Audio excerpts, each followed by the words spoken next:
ప్రస్తుతం నిలిచిపోయి ఉన్నాయి ఎక్కడికక్కడ కూడా. సో అనేక చంద్రబాబు మంత్రివర్గంలో కూడా కొత్త వాళ్ళకే ప్రాధాన్యత. 24 మందిలో 18 మంది కొత్త మంత్రులు ఉన్నారు. మంత్రివర్గంలో కేవలం 6 మాత్రమే పాత వాళ్ళు ఉన్నారు. ఇక మంత్రివర్గంలో కనిపించని లోకేష్, మార్క్ కొత్త వాళ్లకు ప్రాధాన్యత ఇవ్వడంతో చాలా మంది సీనియర్లకు దక్కనిచ్చు.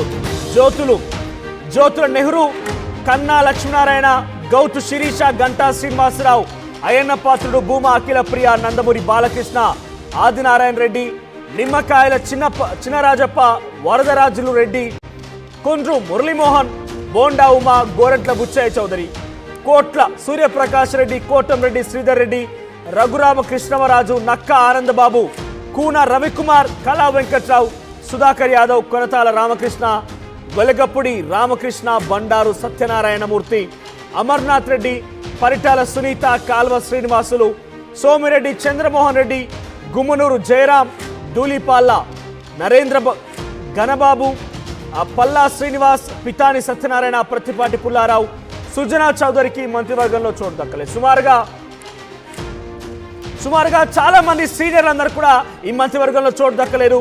ఈరోజు ప్రమాణ స్వీకారోత్సవం చేయబోయేటువంటి ముఖ్యమంత్రి చంద్రబాబుతో కలిపి 25 మంది, ఆ 25 మందిలో 10 మంది కూడా కొత్తగా ఎమ్మెల్యే గెలుపొంది మంత్రివర్గంలోకి చోటు కల్పించబోతోంది. మరొక 8 మంది కూడా కొత్త వర్గం, ఓవరాల్గా 18 మంది మొదటిసారిగా మంత్రివర్గంలోకి రాబోతున్నారు. దాదాపుగా టీడీపీ సీనియర్ నాయకులు కావచ్చు, రాజకీయ ఉద్దండులందరూ కూడా ఈ మంత్రివర్గంలో చోటు దక్కలేదని చెప్పాలి.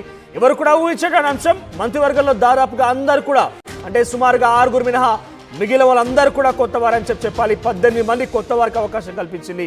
ఒకసారి మళ్ళీ వెళ్దాం. కేసరపల్లి ఐటీ పార్క్ నుంచి మా ప్రతినిధి రాజేష్ అందుబాటులో ఉన్నారు. రాజేష్, చూస్తున్నాం కేసరపల్లి రోడ్లన్నీ కూడా ట్రాఫిక్ సమస్యలతో ఇబ్బంది పడుతున్న పరిస్థితి కనబడుతోంది. ఆ ఐటీ పార్క్ ప్రాంగణానికి ఇప్పటివరకు బహుశా ఎంతమంది చేరుకొని ఉంటారు? వాళ్ళకి సంబంధించి ఏర్పాటు ఎట్లా ఉన్నాయి?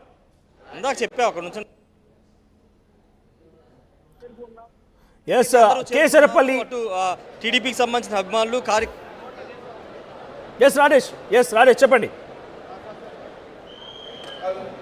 సభా ప్రాంగణాన్ని అంతా చేరుకుంటున్న సిచ్యువేషన్ అయితే కనబడుతుంది. ఒక్కొక్కరుగా సభా ప్రాంగణానికి చేరుకుంటున్నారు. ఇటు గ్యాలరీలోకి ఇప్పటికే చేరుకున్న సిచ్యువేషన్ అయితే కనబడుతుంది. ప్రస్తుతం మనం మెయిన్ స్టేజ్ వద్ద ఉన్నటువంటి స్టేజ్ వద్ద ఉన్న ఒకసారి స్టేజ్ మీరు చూస్తే కనుక అదే స్టేజ్ మీద చంద్రబాబు నాయుడు 4వసారి ముఖ్యమంత్రిగా ప్రమాణ స్వీకారం అయితే చేయబోతూ ఉన్నారు. 11:27 ఆయన ప్రమాణ స్వీకారం చేయబోతున్న అదే వేదిక మీద ప్రధాని నరేంద్ర మోడీ కూర్చోబోతూ ఉన్నారు. గవర్నర్ ఆంధ్రప్రదేశ్ గవర్నర్ అబ్దుల్ నజీర్ 11:27 ముఖ్యమంత్రిగా చంద్రబాబు చేత ప్రమాణ స్వీకారం చేయించబోతున్నారు. తర్వాత కేబినెట్ సంబంధించిన మంత్రులు కూడా ప్రమాణ స్వీకారం చేసే అవకాశం కనబడుతుంది. ఒకసారి మనం స్టేజ్ చూస్తే మొత్తం కూడా సిద్ధం చేశారు. ఇప్పటికే ఆ స్టేజ్కి సంబంధించినటువంటి దృశ్యాలు మనం చూస్తూ ఉన్నాము. స్టేజ్కి ముందు ఇక్కడ ఫ్యామిలీ మెంబర్స్, ఇక్కడ మీరు చంద్రబాబు కుటుంబం, చంద్రబాబు, అదేవిధంగా నందమూరి, అదేవిధంగా చిరంజీవుల కుటుంబ సభ్యులు, ప్రముఖుల కుటుంబ సభ్యులకి మాత్రం కేటాయించిన గ్యాలరీ ఇది. కుటుంబ సభ్యులకి మాత్రమే లోపలికి అనుమతి ఉంటుంది. వాళ్ళు మాత్రం లోపలికి అనుమతిస్తారు. వీటి పక్కన విఐపి గ్యాలరీలు కూడా అడ్డుపక్కన ఏర్పాటు చేశారు. ఎమ్మెల్యేల కోసం, అదేవిధంగా ఎమ్మెల్సీల కోసం, వాళ్ళ కోసం ప్రత్యేక గ్యాలరీలు ఏర్పాటు చేశారు. మీరు చూస్తున్నంత కూడా ఫ్యామిలీస్ కోసం ఏర్పాటు చేసిన గ్యాలరీ. ఫ్యామిలీ మెంబర్స్ మాత్రం లోపలికి ఎలా ఉంటుందో ఒకసారి మొత్తం సభా ప్రాంగణం మీకు చూపిస్తాం. ఇటువైపున ఆల్రెడీ గ్యాలరీలు కూడా నిండిపోతున్న సిచ్యువేషన్ మనం చూస్తున్నాం. ఇప్పటికే ఇక్కడికి చేరుకుని పాసులు ఉన్న వాళ్ళంతా కూడా చేరుకుని సభా ప్రాంగణంలోకి చేరుకున్నారు. చేరుకుని చంద్రబాబు నాయుడు చూడాలని వాళ్ళంతా కూడా తరలి